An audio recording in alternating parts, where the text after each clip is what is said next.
Hello, everybody, and welcome to this MIT Starr Forum, Energy as a Weapon of War, Russia, Ukraine, and Europe in Challenging Times. I'm Elizabeth Wood, Professor of Soviet and Post-Soviet History and Faculty Director of the MIT Eurasia Program and the brand new MIT Ukraine Program. And Carol Saivetz, my co-moderator and co-organizer, is Senior Advisor in the MIT Security Studies Program. Before I introduce today's speakers, I want to briefly thank our sponsors, the MIT Center for International Studies, the MIT Security Studies Program, and the MIT Eurasia and Ukraine programs, especially our fearless organizers, Michelle English and Sabina von Mel, and our center director, Dick Samuels. As is our custom, we will have Q&A at the end of the talk, so please feel free to use the Q&A feature on the bottom of your toolbar to type your questions. We will try to get us to as many as possible. If you keep them short, that is much easier for Carol and me as moderators, since we have some 600 people pre-registered for today's talk. In addition, please note that the chat feature, also on the bottom of the toolbar, will have resource links such as bios, upcoming events, and other information that may be of interest to you.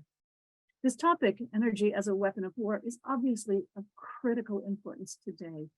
How energy is being used by Russia as a tool of aggression, how Ukraine is suffering with the attacks on its critical infrastructure, and how the alliance of Europeans and the US are responding to these issues of energy supply, energy demand, and so on.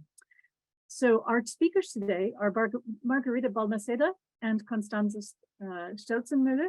Let me introduce them in the order they will speak. Margarita Balmaceda is Professor of Diplomacy and International Relations in the School of Diplomacy and International Relations at Seton Hall University. And she's an associate of the Harvard Ukrainian Research Institute, as well as the Davis Center for Russian and East European Studies. Her most recent book is Russian Energy Chains, the Remaking of Technopolitics from Siberia to Ukraine to the European Union. It couldn't be more timely. And it has just won 2 prestigious awards from the Association of Slavic Eurasian and East European Studies, the Marshall Schulman Prize for Outstanding Monograph in International Relations, and the Ed Hewitt Prize for Outstanding Monograph in Political Economy in the Eurasian region. So congratulations to Margarita. Constanze Stelzenmüller is the director and Fritz Chair of the Center on the United States and Europe at the Brookings Institute. She's an expert on German, European, and transatlantic foreign and security policy and strategy. Stelzenmüller's essays and articles in German and English have appeared in a wide range of publications, including Foreign Affairs, Internationale Politik, The Washington Post, and Süddeutsche Zeitung. She writes a monthly column in the Financial Times, which I highly recommend. She is also a frequent commentator on American and European radio and television, including PBS NewsHour, National Public Radio, and the BBC.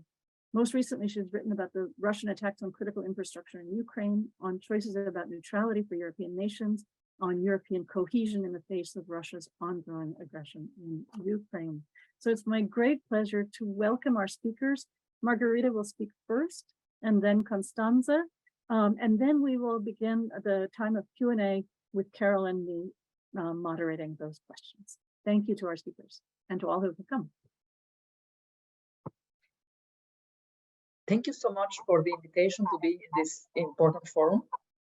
It is really a pleasure and an honor to be able to engage in this important discussion with colleagues I have been admiring and learning from for many years. So this is really a wonderful occasion. And I also want to congratulate MIT on the creation, the establishment of a Ukrainian studies program.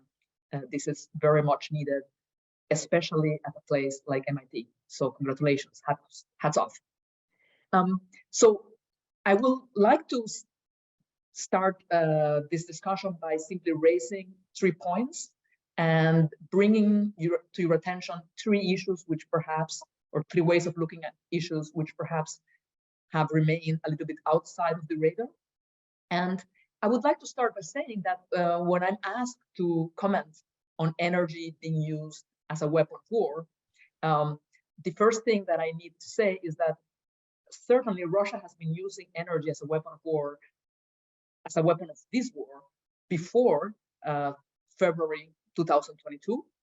We saw that very clearly with the way in which Russia was manipulating energy prices already starting in October.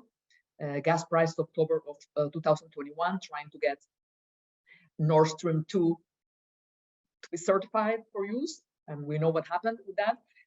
But having said that, and acknowledging that my own acceptance of Russia's use of energy as a means, as a weapon of war, has become much deeper in the last months. Having said that, I want to go back to something else.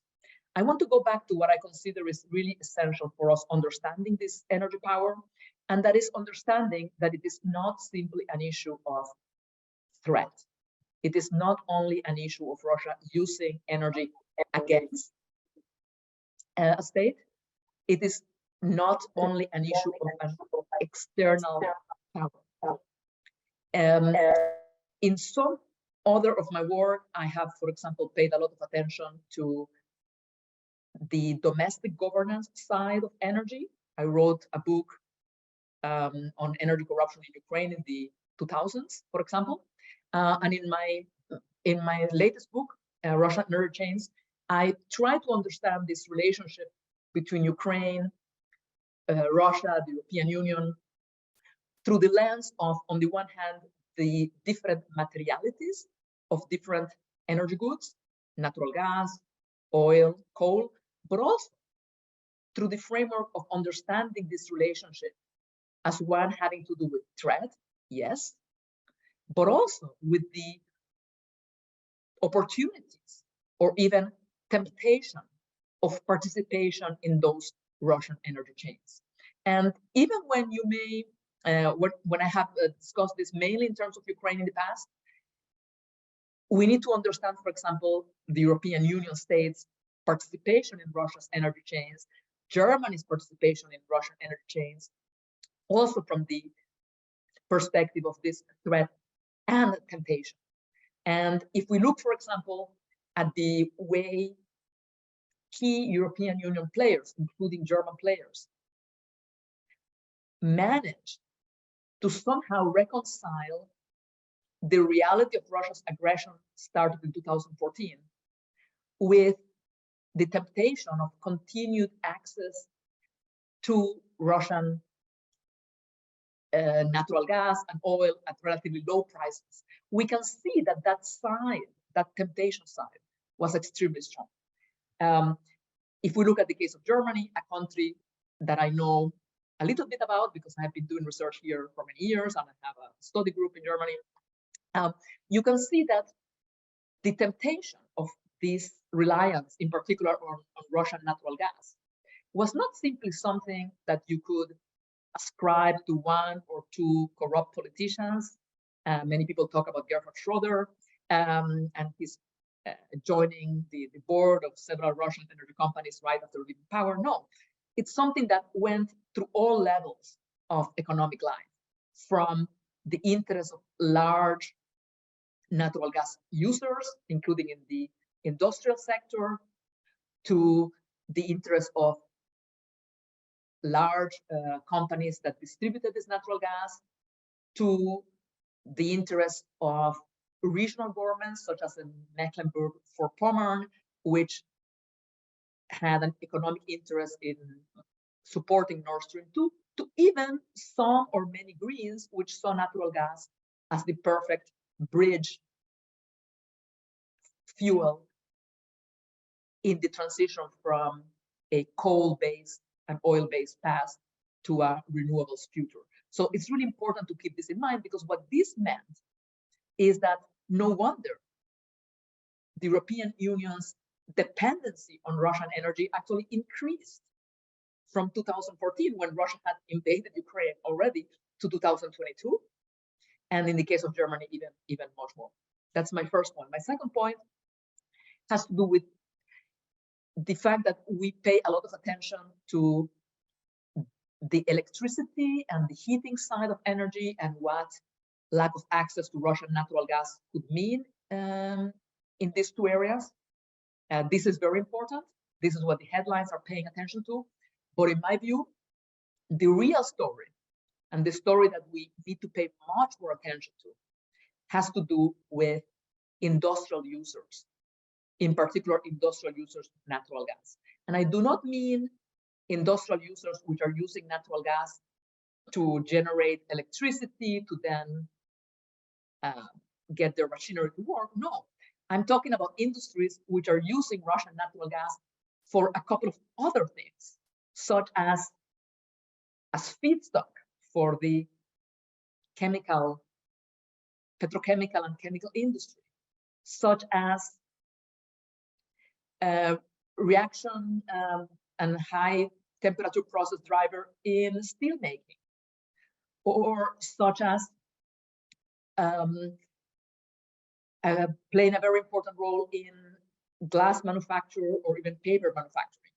This type of use of Russian gas has fallen outside the radar. It's still very important because it's the hardest to replace. It's very difficult to replace by renewables. And I expect this type of player to be really important in terms of the interest group side of the question. Taken together, you have here 8 million jobs in Europe that are dependent on this type of industries that I have mentioned: paper, cement, steel, chemical industry. And you have also very important individual companies such as BASF, the largest chemical industry company in the world and the largest user of Russian natural gas in Europe. So these are things that we need to pay attention in order to understand what's coming next, because it is my view that the temptation side of the question is still there. There are many people which would be very, very happy to go back to a happy world of relatively cheap Russian natural gas, and we need to just be aware of that. And finally, I simply want to flag how important it is to include in our analysis countries outside North America and the European Union. Some of you may be aware of the fact that Russia has actually increased its revenue from natural gas and especially oil exports since February. The reason for this has to do, in the case of natural gas, with price dynamics. In the case of oil, it has to do with two things. It has to do with the fact that, and again, this is an issue related to the larger issue of materiality I discuss in my book, but because of a series of issues related to materiality and price dynamics, the price of particular types of Russian oil have gone down, and countries like China and in particular India had emerged as really eager to purchase this quote-unquote discounted oil. It's very important to keep in mind the concerns of these countries. We will not get India and China to formally sign in to G7 and EU restrictions on the purchase of Russian oil or attempts to cap the price, but indirectly they may sign in if they understand that this may help in their own bargaining with Russia, and that is perhaps what we should aim to.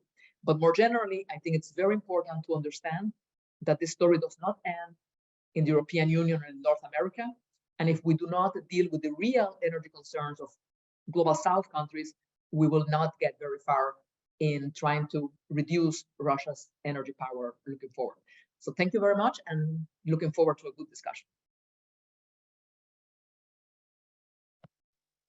All right. Hi, everyone. I've been asked to just jump in after Margarita. Thank you. That was really fascinating. Again, my name is Constanze Stelzenmüller. I work at the Brookings Institution and direct the Center on the US and Europe there. It's my job to contextualize what Margarita has just said in sort of alliance and European geopolitics, and look a little bit forward from the short term to the long term, the potential implications.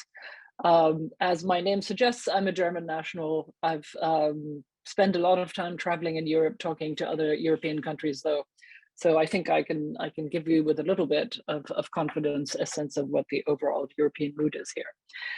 And I think it's worth acknowledging just how remarkable not just alliance, but European responses have been here.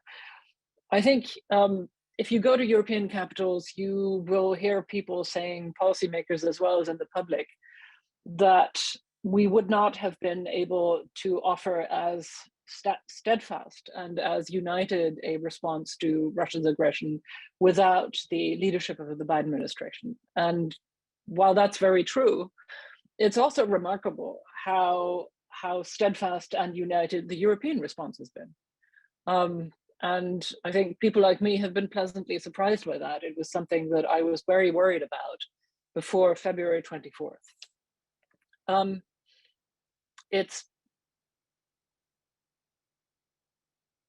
This has breathed new life into not just NATO, which has returned to its original briefs of defense and deterrence and resilience. It has brought on a new round of NATO enlargement, which before the invasion, none of us would really have thought possible. The accession requests of Finland and Sweden still being blocked by Turkey, but I think that is likely to be overcome, presumably by spring next year. It's even breathed new life into very much weakened United Nations and UN General Assembly and into the International Criminal Court. We've also seen a degree of energy decoupling in Europe and especially in Germany, which was not the most dependent of the European countries on Russian energy.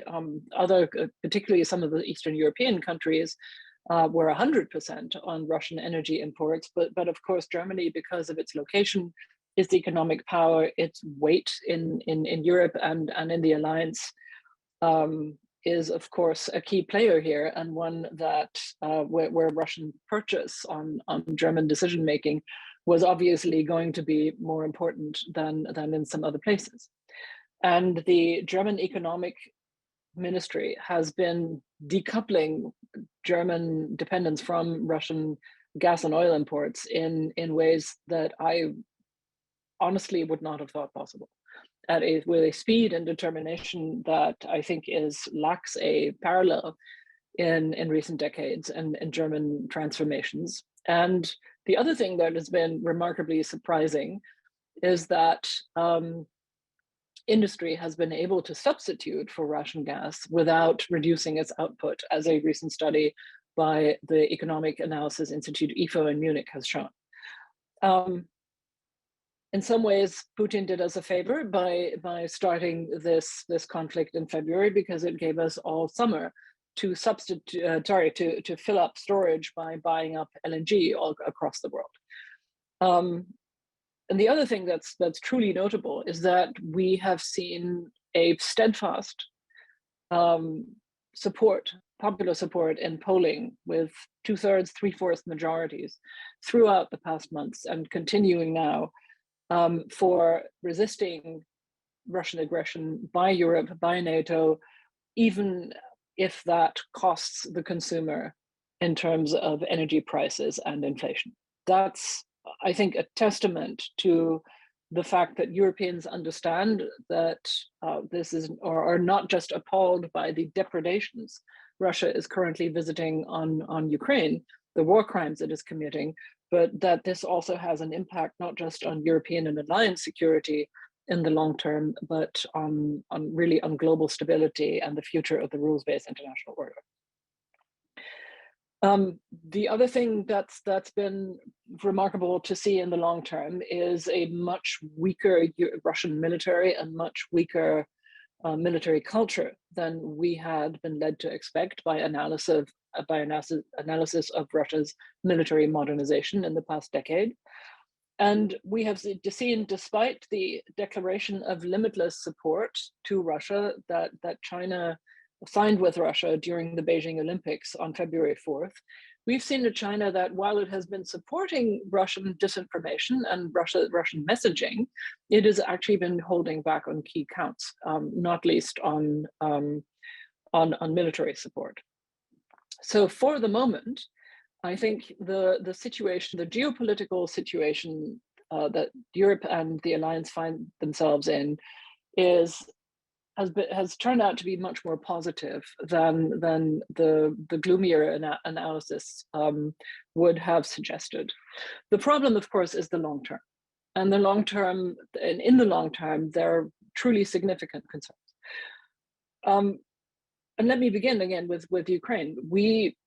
Despite the remarkable battlefield prowess of the Ukrainians, it is unclear at this point still whether Ukraine will have the means to retain full control over its territory, and not just and by territory I mean not just Crimea, but mainland Ukraine. Russia is digging in clearly. There is a bloody battle of attrition going on around Bakhmut. And it is also not clear that we as the West, whether in Washington or in Berlin or in Paris or in London, are willing to give Ukraine the support that it would need to mount a decisive victory over Russia's invasion. And on that, I think much depends. And it won't surprise those of you who know me that I am an advocate of giving Ukraine what it needs and giving it what it needs now. But part of the problem here is, of course, that Ukraine, that we have found out in the course of this past 10 months, that we ourselves do not have all the means that we need.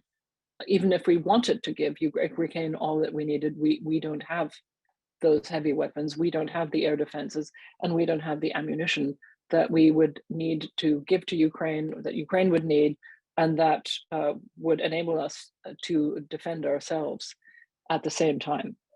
That, I think, has exposed a huge weakness in our force planning and our defense industrial planning. There's open disagreement between defense industries and Western governments as to how this problem should be resolved, and I don't expect that to happen anytime soon. I already mentioned that we have been hoovering up LNG around the world, and the Germans have been hoovering up more than most. And the result of that has been that we have angered some of our partners, and we've driven up the prices. It's not clear how we will resolve this intra-alliance competition for scarce liquid natural gas and what geopolitical consequences that could have. The other aspect, which I think can still potentially undermine alliance cohesion, is the degree to which we have, shall we say, bought popular consent with massive subsidies and bought industrial consent with massive subsidies. What will happen if at some point we're no longer able to do that for economic reasons or for political reasons? We have also, most of us, although we are fully aware that the current situation requires us to increase our defense spending, the current NATO spending obligation is 2%. The discussions on the margins of NATO meeting suggest that we should be moving towards 3%. Yet, I think at least half of NATO's member states, and very much including Germany, have just had to declare that they're not capable of reaching 2%, not just because of inflation, and until the due date of 2024.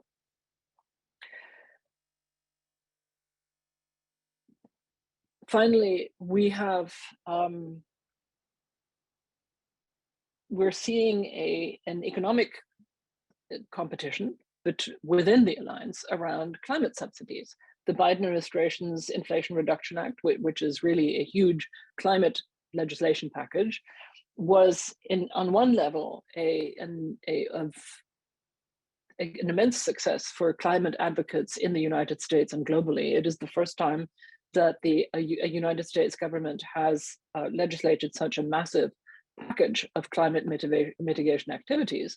The problem from a European point of view, of course, is that the the subsidies that it advances are available to American companies only and not to European companies. And there is a very genuine fear in Europe, expressed by just last week by President Macron during his state visit, that this this could lead to a giant movement of European companies across the Atlantic to America. And even if that there would be tremendous economic disadvantages to European companies. The other thing, the other aspect that is deleterious to climate policy is, of course, the fact that this energy crisis and the invasion of Ukraine by Russia has led all of us to go back, or many of us to go back to coal and to nuclear power, something that is in direct contravention with our more ambitious climate policies. Finally, while it's clear that sanctions are degrading Russian ability in manufacturing and its defense sector, are degrading Russia's ability to trade, they are by no means limiting Putin's ability to act. They're certainly not limiting his ability to commit war crimes in Ukraine and to continue challenging Ukrainian defenses. And the great open question for all of us there, I think, is what if the Chinese at some point decide to actively support Russia militarily in Ukraine? That would be, I think, the worst game changer of all. And one that, even if all the factors that I've just listed weren't capable of dividing us in the medium to long term, that one would be the single greatest challenge that I can envisage to our ability to help Ukraine win and to maintain our own security in Europe and to maintain the transatlantic alliance. Thank you. Thank you so much to both of our speakers, Margarita and Constanze. I have a question for each of you, and then we will go to the Q&A. Margarita, there's been a lot of writing about how difficult it's going to be for Russia to maintain the cutting off of sales to the Europeans, particularly, that it could ruin some of the gas and oil fields, and that the infrastructure isn't yet there to allow Russia to complete, especially with gas, to complete the shift that it keeps threatening about, selling to China and selling to Asia and not to Europe. So I was wondering if you could talk about that a little bit. And Constanze, I wanted to ask you about the impact of a very cold winter, and obviously this is up to the weather gods and not us, of public support for the governments that are right now supplying Ukraine and willing to maintain the transatlantic alliance, because I could foresee a situation, not so much about the coup in Germany, the coup attempt, alleged coup attempt in Germany the other day, but what, could the Russians manipulate public opinion to begin to have demonstrations in various cities against the high price of energy to heat one's homes, to cook one's foods, etc.? And could that begin to tear apart this sort of reconstruction of the Western alliance that you were talking about? So I'll stop there. Margarita first, and then Constanze, and then we'll open up the floor. Well, thank you so much, Carol, for this question. And at a very personal level, when we talk about infrastructure that already exists and that we can count on versus infrastructure that Russia wishes perhaps could exist, at a very personal level, I just want to know that perhaps 15 years ago, you very kindly told me, when I was writing another book, a different book, you said, oh, it's great you're writing about pipelines that already exist as opposed to pipelines that people are just dreaming about. And maybe you don't remember that, but I always remember that, and it's warms my heart to remember that, and that was a very encouraging point. But the larger question is that Russia is threatening to reshape those supply chains, but it does not have the infrastructure to do that. And certainly to reshape the largest export chains to China concerning natural gas, it would require a very it requires a very serious investment. It's not only about new pipelines, but it's also about tapping natural gas fields which are in the eastern parts of Siberia as opposed to western Siberia, where most of the development is now. So that's a very important issue. This is also an issue where the issue of materiality and of the material differences between different types of energy is really important, because given the fact that Russia has very, very limited liquefied natural gas facilities, that is, facilities for turning regular natural gas into liquefied natural gas, given that reality, Russia has much less opportunities to redirect those natural gas exports than it has concerning oil. And concerning oil, because of the nature of the good, obviously you can do much more, not only through pipelines, but also through vessels. And actually, right now, the whole question is whether the ban on seaborne oil imports by the European Union will be foiled by Russia exporting by vessel elsewhere, and whether financial and insurance restrictions on that supply chain will play a role. So these are two different types of situations. Russia is trying to maximize that oil income, because you can do more with oil in terms of materiality to reshape the export chains. But I think it's much harder than what they had originally thought, or what they would like us to believe. Constanze. Yeah, sure. I was waiting for your cue. Look, the problem with your question is that it's speculative on two counts, right? One is what's the weather going to be like? Secondly, how will people react? And there's, I think, no intellectually honest or accurate way of predicting either. I mean, the weather maybe, but not popular reactions. I just want to say that I've been pleasantly surprised so far by the resilience of popular support for cutbacks on energy consumption in European countries. I mean, yes, as I said, those are supported to some degree by subsidies, but for a lot of normal consumers, gas prices and inflation have, put a real pinch on their disposable income, and so I think if you still see polls saying we need to withstand this kind of aggression because this is about more than just our ability to heat apartments in the winter, I'm for now willing to take that seriously. And we haven't seen a Gilets jaunes movement in Germany recently. Even the news that sort of shook Germany this week of a coup attempt in Germany strikes me as having been, on the whole, while nasty, far from being as menacing as January 6th was, on which this coup attempt was very much modeled. These guys wanted to storm the federal legislature, the Bundestag, and then overthrow the government and install a monarchy. And they had clearly been surveilled from the get-go by German police and domestic intelligence. And it seems to me that German police orchestrated a show of force across the country with 3,000 policemen, 130 arrests, including some in Italy and Austria.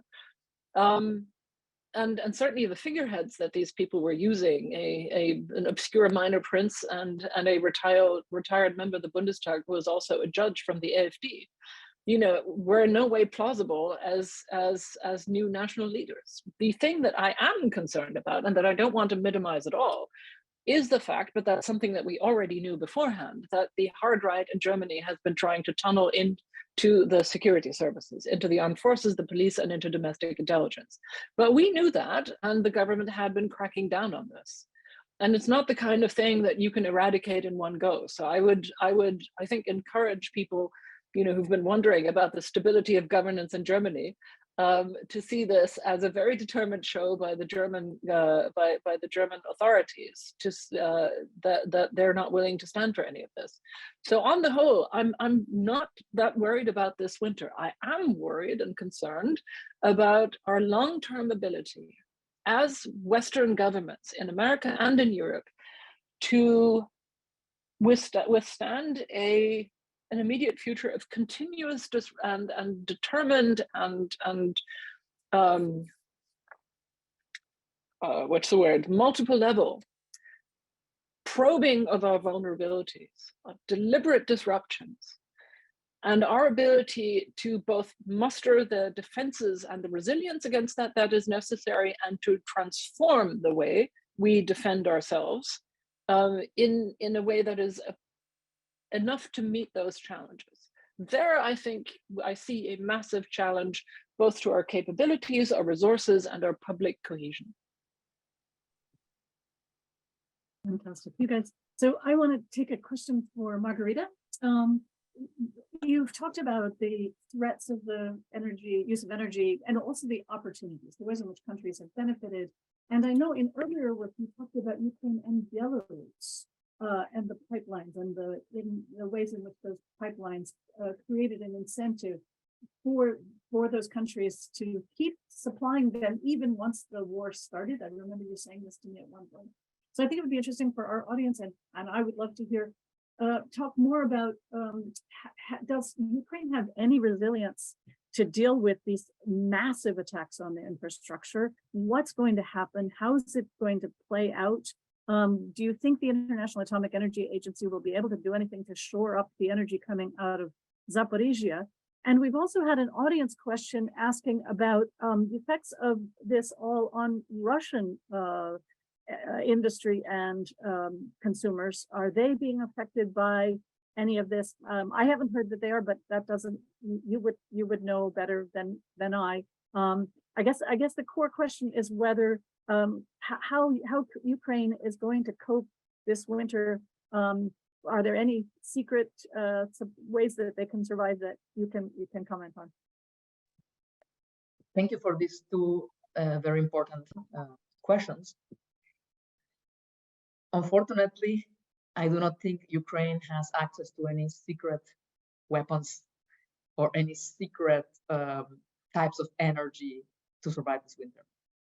Yet Ukraine has surprised us in the last 9 months with its ingenuity, its creativity, and its tremendous commitment to defend their motherland in the face of a war of choice against it. The reality, however, is that if Ukrainians are able to somehow withstand the continued attacks on their energy infrastructure, this is because Western states, and in particular Germany, have been supporting Ukraine with a number of generators to compensate for a lot of the capacity that has been taken out.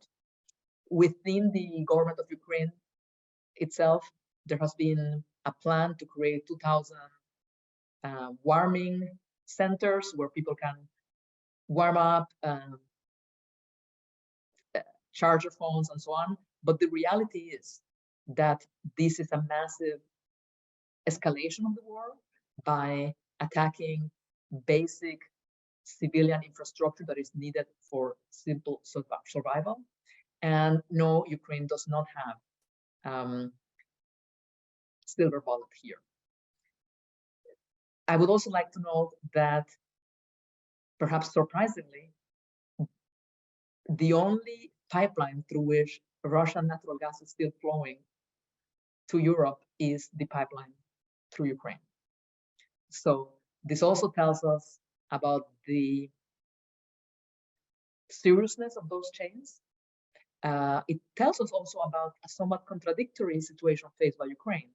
On the one hand, telling the West to stop relying on those Russian fossil fuels, but at the same time, continuing to, if you wish, fulfill its duty, its contractual duty to transit that natural gas, or benefiting from this. I don't know whether I could use that word concerning December of 2022. But this is a very complex situation. I do not remember if there was a second question here, but this is my take on the infrastructure one. Great. A couple of our viewers have asked related questions that I want to ask to both of you. You both referred to sort of the non-Western aspects of the issues that we're talking about. Margarita, you talked about the global South and providing energy to India and China. And Constanze, you too talked about the Chinese support for the Russian position. So the question is, how much support really can Russia count on? How long will these other markets be able to continue to purchase Russian oil and natural gas? And could the West do anything to further disrupt or attenuate those connections? You know, there were rumors that when Biden met with Xi Jinping, basically said, you know, get the message to Putin to stop talking about nuclear weapons. That's a no-no.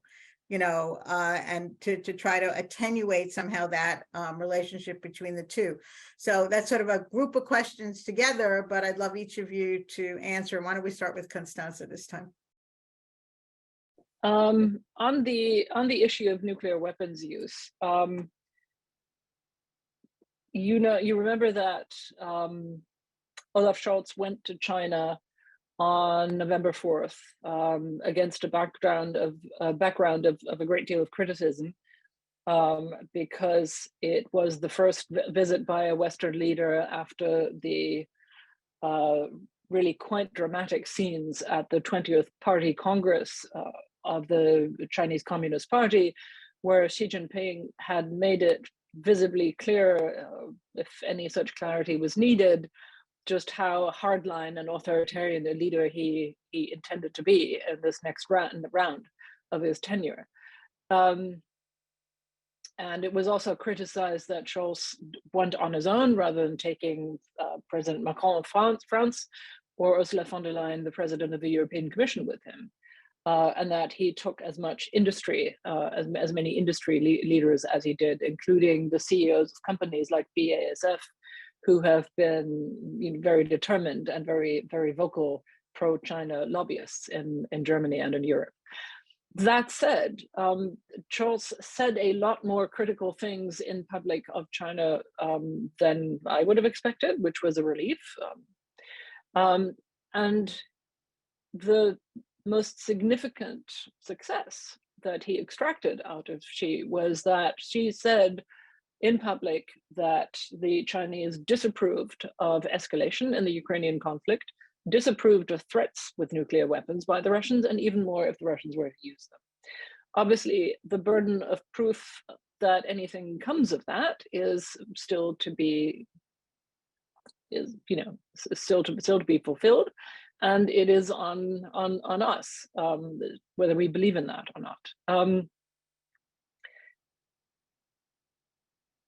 I think it's been made clear by most Western leaders, and especially the Americans, whose word would have the greatest weight here, that that things would be very, very bad for Putin if he used sub-strategic nuclear weapons in the battlefield in Ukraine, or even worse, on civilian infrastructure. But that said, I'm not a Russianist, but I do wonder, how much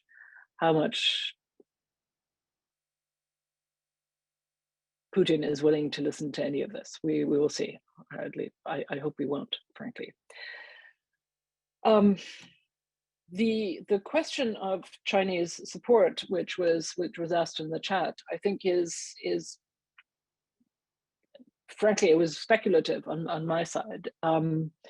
I think the Chinese cannot be happy with a partnership with Russia in which Russia is increasingly laying open the weaknesses of its military and of its political elites, in which popular discontent in Russia is becoming clearer all the time, and in which the Russian elites are moving away from Russia, out of Russia in such large numbers.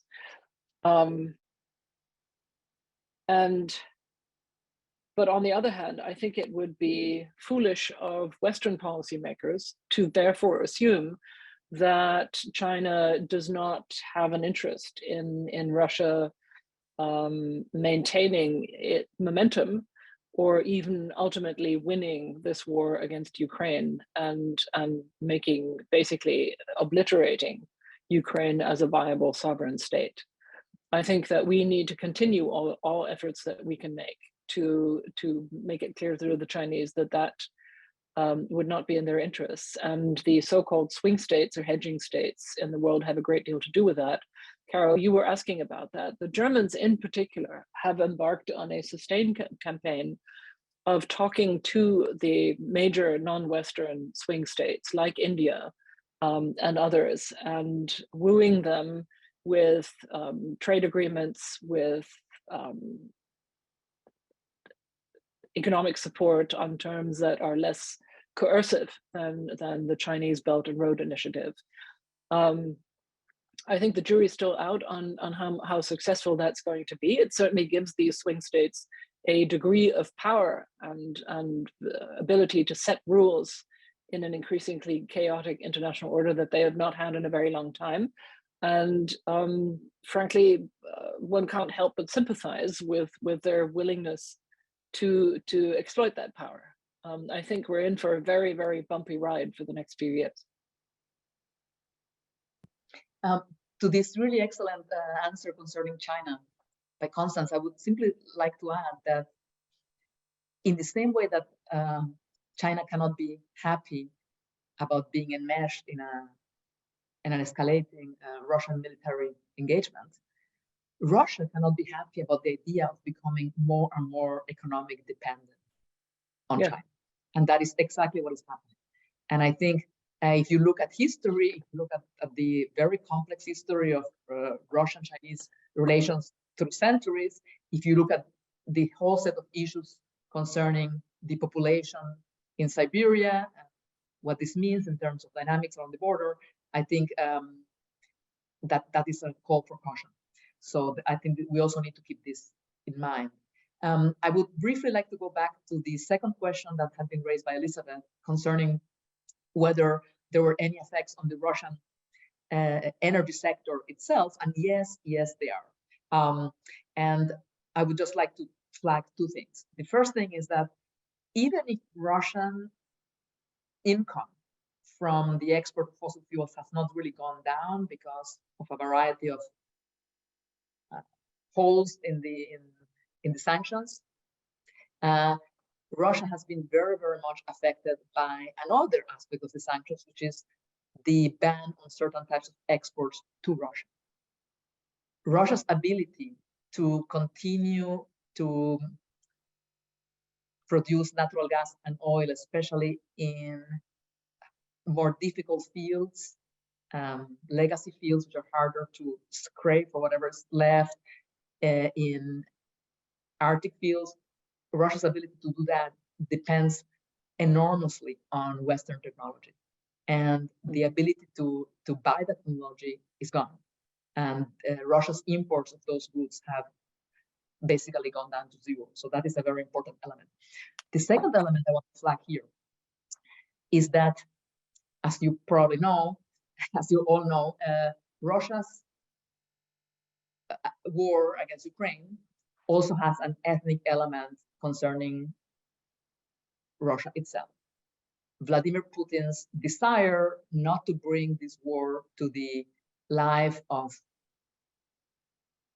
people in Moscow and St. Petersburg, to the middle classes there, was an additional element prompting him to really go the extra mile in enlisting or pushing people from the peripheries, and in particular from very poor, non-Russian, non-majority Russian areas into this war.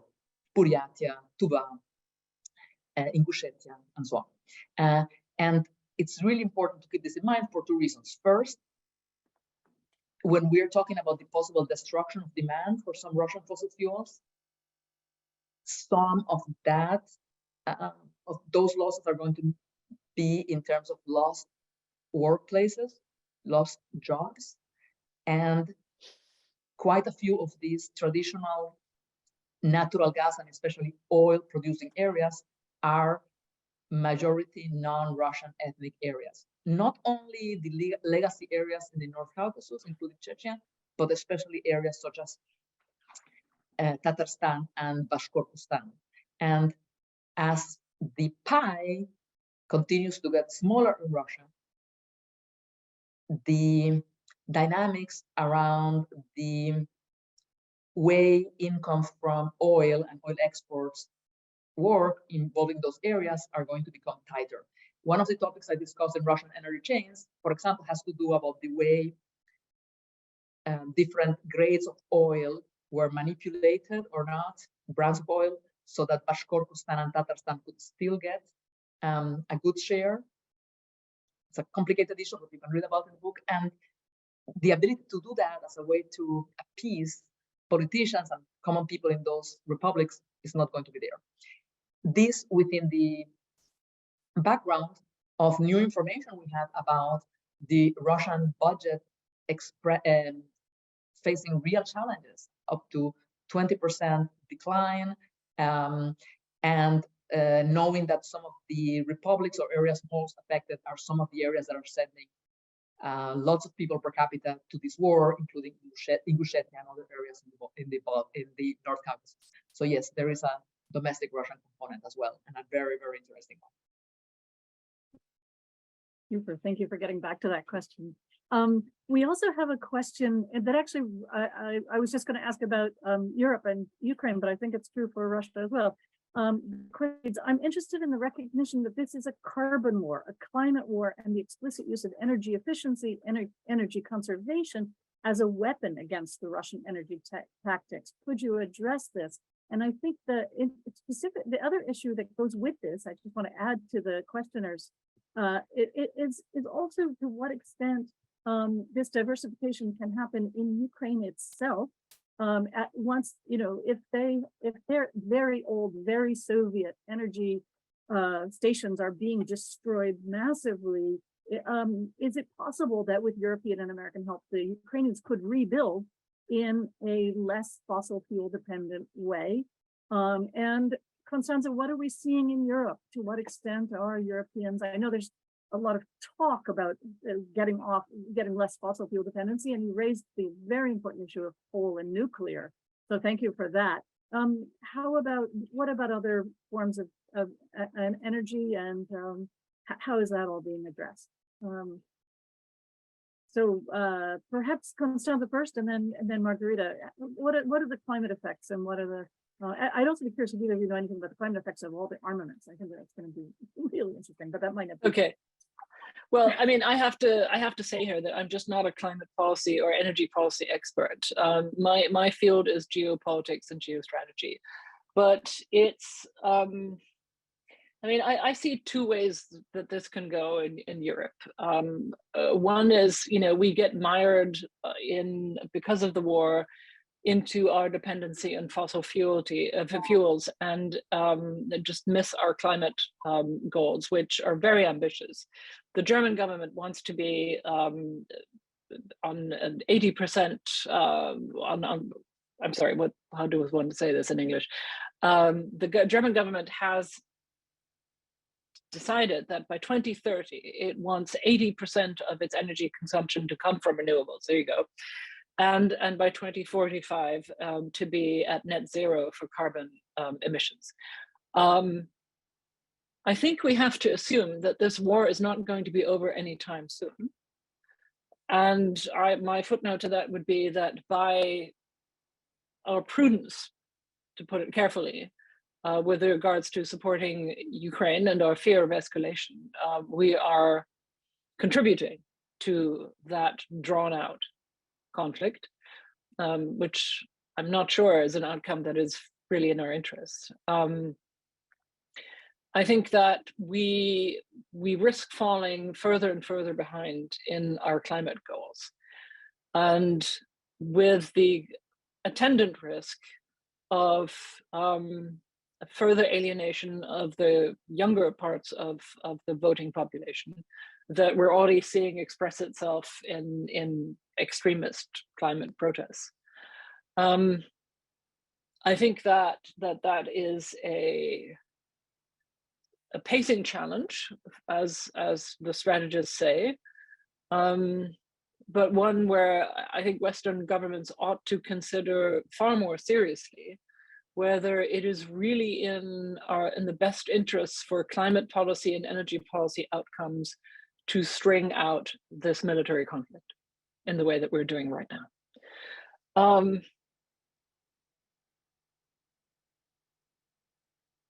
And I think I'll leave it at that. Those are really interesting comments by Constance, because on the one hand, she has made a very good case for real Western support for Ukraine, perhaps having the ability to shorten this war. On the other hand, there is the argument that by supporting Ukraine more clearly, this could somehow give Russia an excuse for engaging directly, militarily, directly with European states. So that is a very fine balancing point here. Now, concerning Ukraine's ability to move away from this fossil fuel dependency, which really fossil fuels were not only the glue that kept the Soviet system together, but it was the bread and butter of life in Ukraine as well. This is not going to be easy. This requires a lot of investments.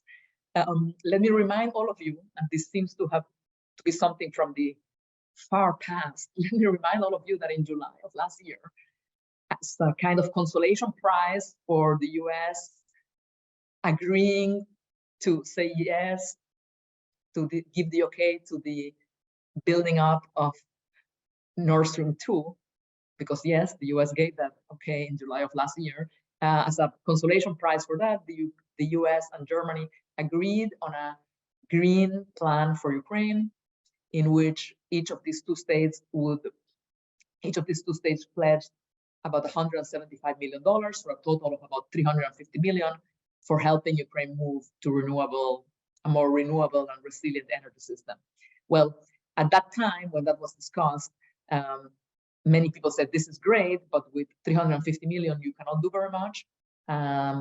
People at that time calculated that about 16 billion would be needed to really move Ukraine away from coal. And now that we have these daily attacks on Ukrainian energy infrastructure, obviously the cost will be much higher. However, there is a little bit of light at the end of the tunnel. And that little bit of light has to do with two things. First, yes, when your industry is so massively destroyed, there is the opportunity for leapfrogging into new technologies. Some of you know that I was supposed to be in Ukraine right now doing another book on Ukrainian steel oligarchs. And one of my research questions was going to be, how come Ukraine is the only country in the world that still uses the most outdated steel making technology, which is only in museums everywhere else in the world? Well, with Azovstal destroyed, that technology is not going to come back. So you can leapfrog into new technologies. But that's the first reason we can be optimistic. The second reason is that fantastically and very happily, we have a new model that is out there. That is the model of the so-called Just Transition Partnership. This is an agreement model that has emerged recently in an agreement between the G7 and South Africa, specifically intended to finance and support transition away from coal, but not with token amounts of $350 million, but with nearly $20 billion. And a similar agreement is being just signed with Indonesia. So in the future, this kind of agreement for Ukraine would mean a reorientation of the Ukrainian economy to renewable energies away from coal. And I think that can be and would be very important. Having said all this, let us remember that Ukraine will need to do much more than just reorient its energy to renewables. It will need to rebuild all kinds of infrastructure, and it will need to rethink its role in the global economy. Ukraine was a top 5 net steel exporter, but that was based on certain supply chains based on coal, and if you're going to move out of coal, that's not going to be possible anymore. So these are there are some reasons to be optimistic, but also some other new challenges and new things to think about. So we're nearing the end. May I? Please. May I say something? Absolutely. If I may. Of course. I mean, I'm learning a great deal from Margarita. I mean, as far as I'm concerned, she could have done this entire event on her own. This is really helpful for me. But I do want to add the following two scenarios. Imagine if Ukraine fails, right? If Russia succeeds if Putin succeeds in his endeavors to turn Ukraine into a massive failed state. That's not going to lead to a Russian renaissance. That is not going to make Russia a more powerful actor on the world stage, because the signs of internal decay and dysfunctionality that we have seen in Russia and saw before February 24th are indicators of sort of a profound rottenness at the heart of Russia, right? We will see a European security order that for the foreseeable future is constructed against Russia, unless Russia A, abandons its imperial ambitions, and B, governs itself differently internally. Those two conditions will be necessary and essential for Europe to decide otherwise, first thing. But with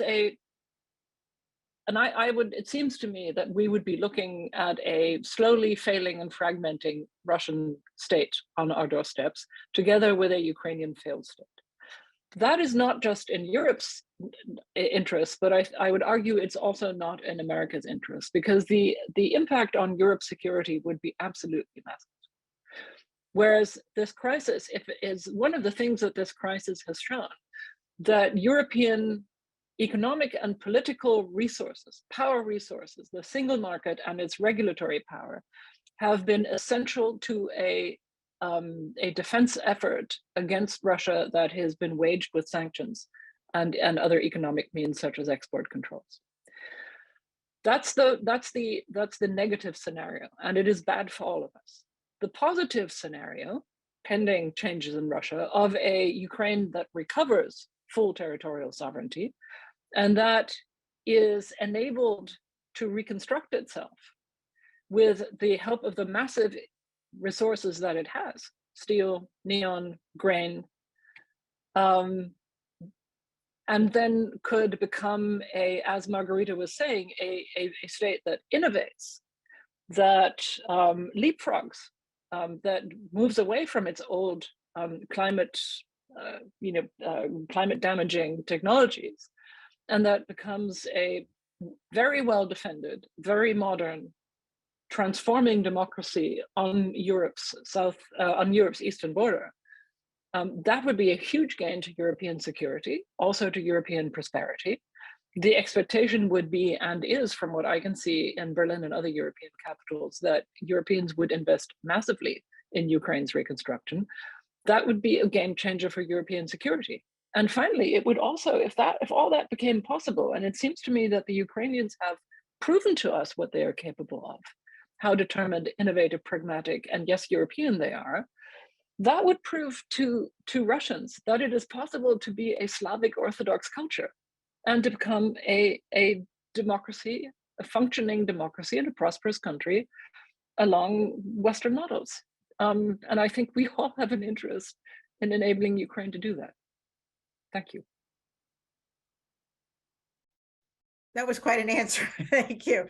I was actually going to try to push us towards a conclusion by asking a speculative question, which you chided me about before, but I think you've begun the conversation in that direction. So we're almost at the year marker now of the war, unfortunately for everybody. So the question, it seems to me, is what does each of you expect in the near term and then in the middle term? I think what Constanze was just outlining was sort of a very rosy scenario in which Ukraine can complete the transition to democracy with the European help and with the United States help rebuild and kind of reconfigure the whole sort of European expanse. But short of that, what are the various scenarios that you each see? And then we also had a couple of questions in the chat about the impact of like the $60 per barrel oil cap, the insurance issues and things like that on Russia's ability to continue to subsidize its war effort, and then, of course, on Ukraine's the sustained bombing and everything, on Ukraine's ability even to exist. I hate to put it this way, medium term, long term, what's going to be left at the other end? So, Margarita, why don't you start with that one? It's a Yes, big question, I know. let me start with the easy one about the $60 Okay. price cap and Russia's ability to finance the war. Well, so far, this price cap has not done so much except to create a huge glut of oil in the coast near Turkey. The price of that cap is very high. Many people have argued that it is too high to make any real dent on Russia's income. We are to see. A really important thing is going to happen on February 5. And that is when the European Union's embargo on Russian oil imports by ship, because of course, Russian oil is still flowing by pipeline because thanks to Hungary and Slovakia, that's going to be very important because a lot of Russian fossil fuel income comes not only from crude oil exports, but from the export of other goods, such as refined products. Some of them are very familiar to us: diesel, heating oil, other things that are the result of the refining process. Others are less known to us, but also very important, such as, for example, fertilizers that are made actually from natural gas. So this is another side of the question that is important. And concerning diesel, concerning gasoline, we still have a bit to see about what's going to happen once that ban comes in on February 5. Concerning the short and medium term, I believe that if Ukraine receives significant support, this war can end sooner rather than later, because I think there will also be opposition to Putin's destructive stance from people in the Russian military. But this will only happen if there is significant and real support for Ukraine, such as Constanze has talked about. So I think that's a very important element of the question. The sad thing is, and here I'm coming back to the two scenarios Constanze was mentioning a moment ago, is that it would seem that regardless of whether Russia wins this conflict or loses, the rottenness within Russia is deep enough to be bad news to all of us for a long time. Yes, perhaps a blossoming Ukraine could be a model for Russia, and many argue that this is exactly the reason Putin wanted to destroy Ukraine as a state, because it had shown an example through the Maidan. But for this to happen, it would require a very long time and a very strong cultural shift in Russia itself. So I'm not so optimistic about Russia itself. I'm actually more optimistic about Ukraine. Yeah, I'm happy to come in on the back of that. That really tees things up very nicely. Look, the two scenarios I outlined, the negative scenario is unfortunately very realistic. And I think the positive scenario is not as unrealistic, Carol, as you suggest. Anybody who was in Kiev and other Ukrainian cities before the war could see that. And because of the issue of corruption in Ukraine that is addressed in the chat, it seems to me that this war, horrific as it is for Ukraine's civil society, and let me also just say again, against some of the comments in the chat, the war crimes being committed here by Russia against Ukraine, beginning with the crime of aggression and continuing with daily war crimes and crimes against humanity. And I speak as an international lawyer who has covered war crimes tribunals and the creation of the ICC as a journalist before, are extremely unlikely to be outweighed by any crimes that Ukrainian units might have committed in the course of this conflict. Usually both sides commit some crimes. But what Russia has done here is so heinous as to go into the annals of history. And it shows no signs of stopping.